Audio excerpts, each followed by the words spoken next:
नमस्कार, जय श्री कृष्णा दोस्तों। कैसे हैं आप सब? आशा करते हैं अच्छे होंगे। साथी ज्ञान गंगा चैनल पर आज आपको भगवान श्री कृष्ण और सुदामा के बारे में एक छोटी सी जानकारी देने वाले हैं दोस्तों।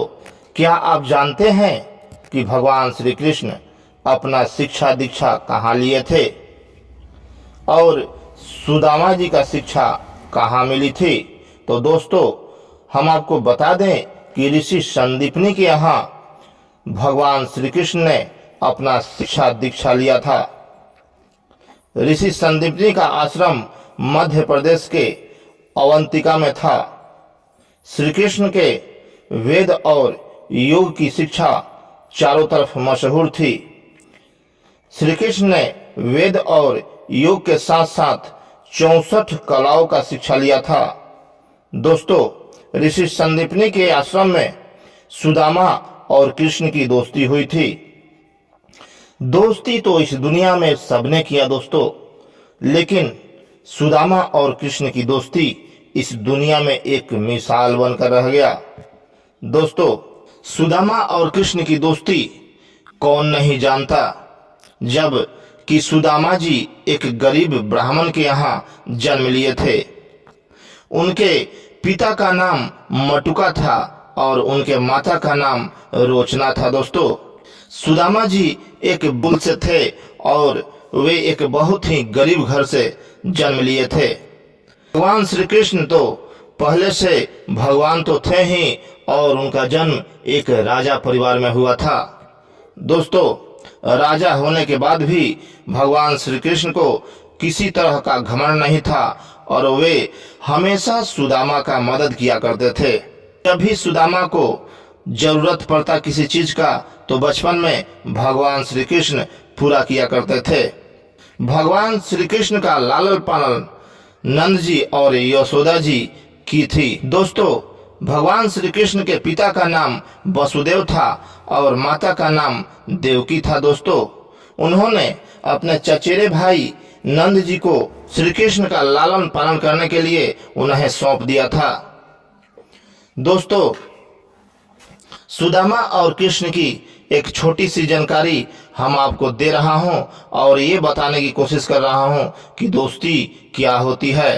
दोस्तों, जब ये सुदामा और कृष्ण धीरे धीरे बड़े होने लगे तो भगवान श्री कृष्ण जब बड़े हुए तो वो अपने राजपाट में लग गए और इधर सुदामा जी अपने परिवार में रहने लगे। दोस्तों, सुदामा जी का जब शादी हो गया, बाल बच्चे हो गए तो वे बहुत दरिद्र ब्राह्मण हो गए और बहुत ही दुख काटने लगे। दोस्तों, एक बार की बात है कि सुदामा जी की पत्नी ने उन्हें कहा कि अरे, आपका तो मित्र कृष्णा है और द्वारकाधीश हैं, आप उनके यहाँ जाकर कुछ मदद क्यों नहीं मांगते? तो सुदामा जी ने कहा कि नहीं, मैं वैसा आदमी नहीं हूँ जो अपने मित्र से मदद मांगने के लिए चले जाऊं। मित्र भी क्या सोचेगा कि देखो, पेट भरने के लिए और भूखा रहने के चलते मेरे पास आ गया मदद मांगने के लिए। भगवान ने इन्हें तो हाथ पैर कमाने के लिए दिया ही है, फिर भी ये ब्राह्मण मेरे पास क्यों आ गए, इसलिए मैं नहीं जाऊंगा।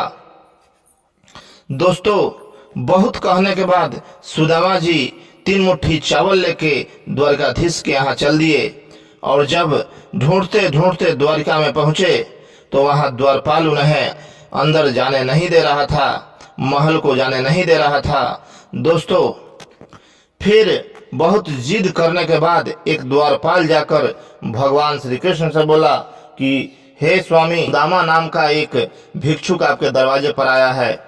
फिर क्या था, भगवान सुनते ही दौड़ते हुए आए और आकर सुदामा को अपने गले लगा लिया।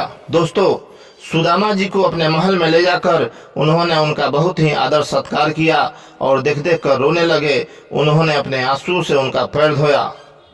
दोस्तों, कहा जाता है कि 3 मुट्ठी चावल जब सुदामा जी का भगवान श्री कृष्ण ने देखा तो सुदामा जी उस चावल को छिपाने लगे।